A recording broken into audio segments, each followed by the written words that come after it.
Hello and welcome to this week's video. A bit similar to last week's, but with a different set of stains, but that's coming up soon. First of all, wow, what a thrill to have a 4-page spread in this month's woodturning magazine. It's gone to my head a little bit. Isn't that amazing? That's that bit over there. If you have seen it and read it, I'd love to know what you think. You know I love getting feedback. If this is your first time here, please leave a comment below, ask any questions that you have, and subscribe if you're new. That would be great. So this is just a pre-intro intro. The intro about what I'm going to be doing in this week's video was filmed before my copy of this month's magazine arrived, so I'll go from the pre-intro to the real intro. Hello and welcome to this week's video. It's a cheat. I'm going to do the same as last time. Let me just clarify that. Last week's video was using chestnut spirit stains and using them in a way to show the grain rather than hide it. And I was asked a question by one commenter about using the spirit stains or alcohol-based stains, and what about water-based stains? Well, why had I used alcohol stains? Well, the spirit stains I've used since I started doing colouring, and they were the first set of colours I bought 5 years ago when I saw a demonstration by Terry from Chestnut Products, and I bought a starter set. And since I've been making these videos starting back in about sort of March of last year, Terry's been very kind enough to supply me with stains and finishes. If you read the bits in the comments in the bit below the video, you'll have read that, no doubt. But I was also sent last year a set of Martin Saban-Smith's Intrinsic Colours, and I've used those in a couple of videos, and just to see what they do using this technique, I've given it a go with the Intrinsic Colours. I know there are some parts of the world where you can't get hold of the chestnut spirit stains, but maybe you've got water-based colours you can use. So how do they work? Well, I hope you follow through to the end if you don't mind watching the same thing twice and seeing what it comes out like. Same method. Going to start off with black. Now this is exactly the same piece of wood that I used with the chestnut stains. It's lost about a couple of millimeters.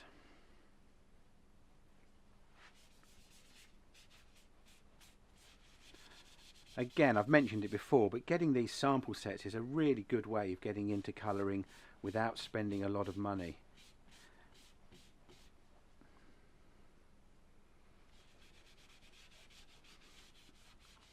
Right, that's all the black done. Just give it a few moments to dry off, and then sanding. Being water-based, we don't get the same amount of clogging on the first bit of paper as I do with the spirit stains.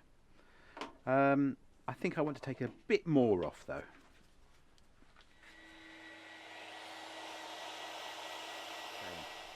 I'm going to put a second coat on, which is what I did with the spirit stain as well, so we can see what difference that second coat makes. So back with the black.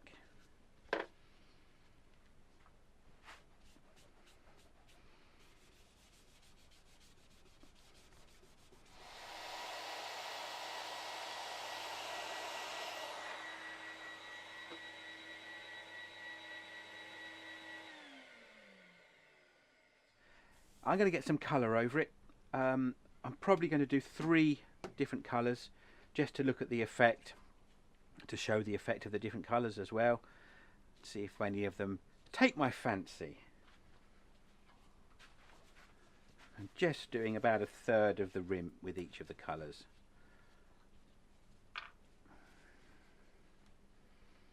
Right, midnight blue first.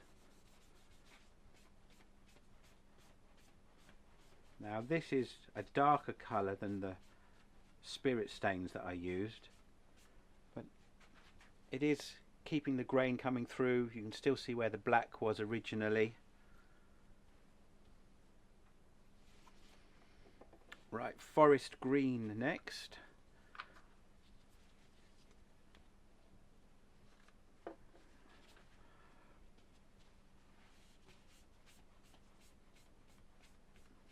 much subtler, but as you can see, as you wipe over, building up, it will darken that colour.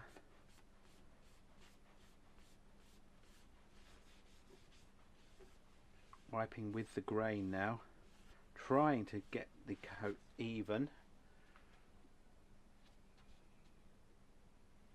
Doesn't seem to be as good a light in here for some reason today. Does that make a difference? I think it does. Okay, so that's green, and coming on to flame. I think this is my favourite of the three that I've done so far. It is the most interesting part of the grain as well, that's getting this colour on it. But I think that brings the grain much more to life than the blue here. Probably that's too dark.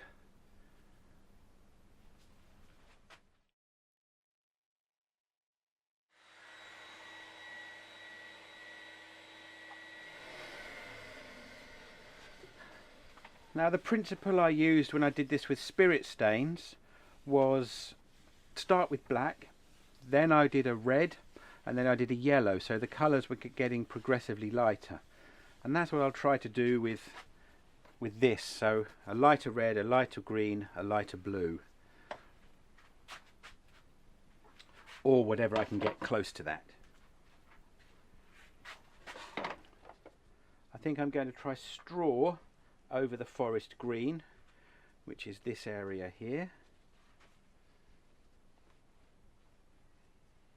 Actually looks like it might be a bit of a darker, oh no, it is a lighter one. Phew. That I think is a very, very, very nice effect. I think the third colour does definitely make a difference.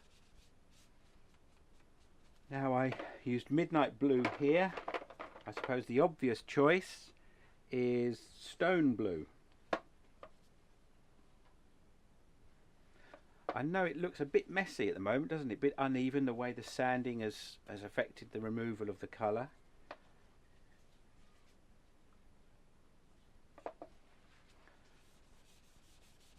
But I think this will put that right.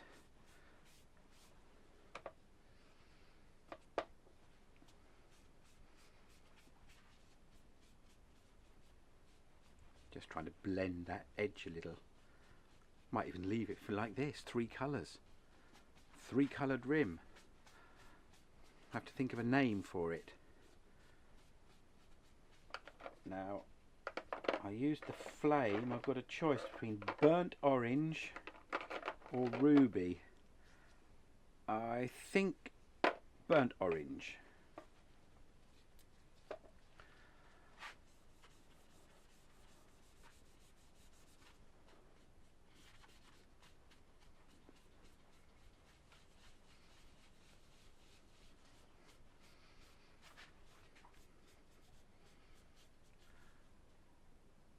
Well, I think in their own ways they all look attractive. My least favourite I think is the green, but that could be because it's on the least interesting part of the grain. I like the blues. I think my favourites though are the reds and oranges.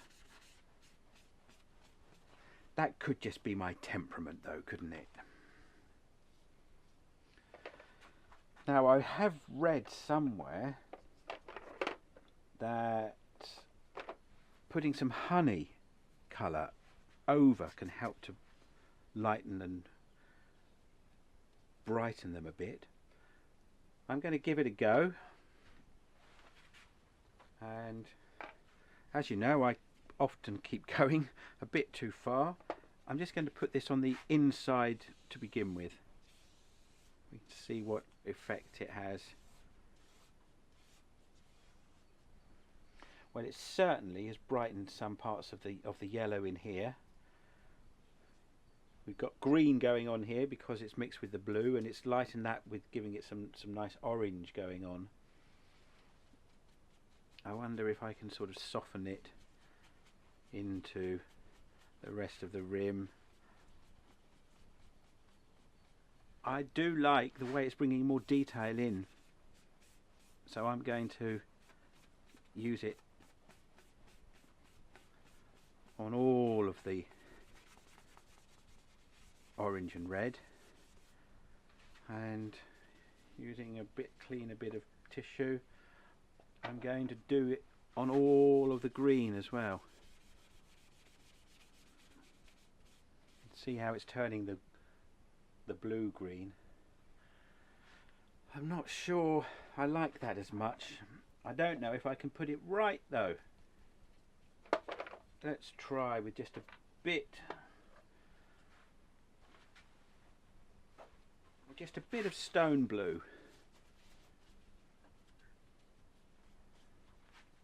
I think that's certainly softening the transition.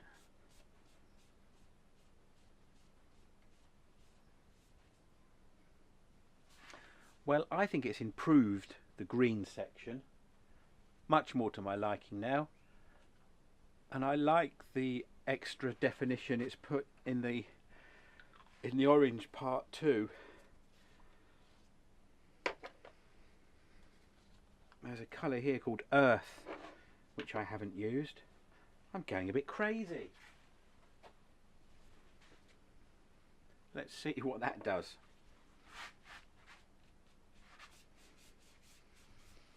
Not surprisingly, makes it sort of brown.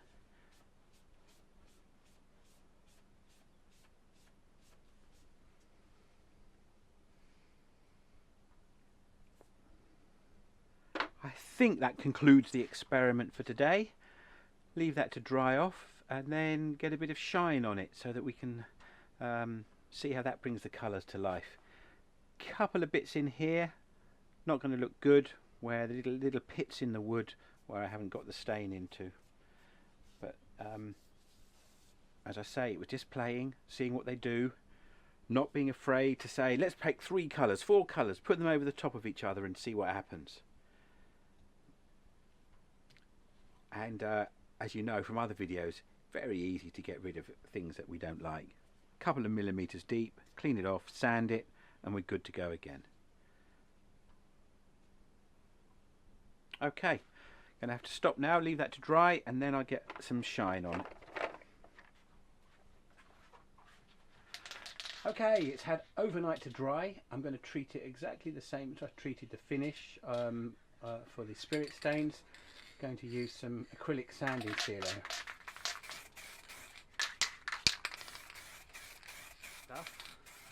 Right, drying time.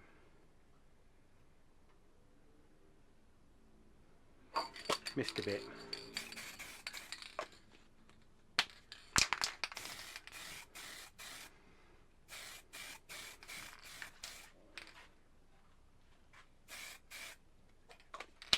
First of 3 coats to go on, leaving 20 minutes between them.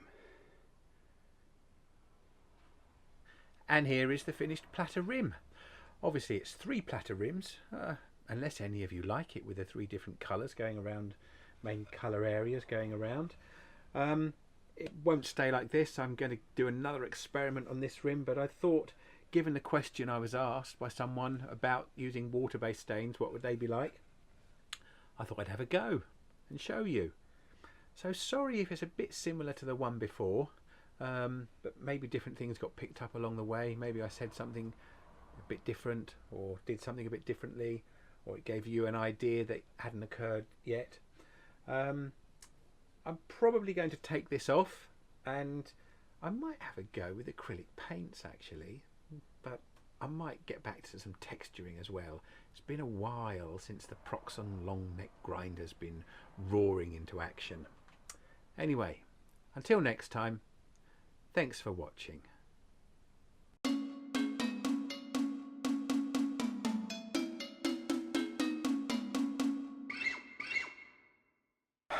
I'll get back to my reading.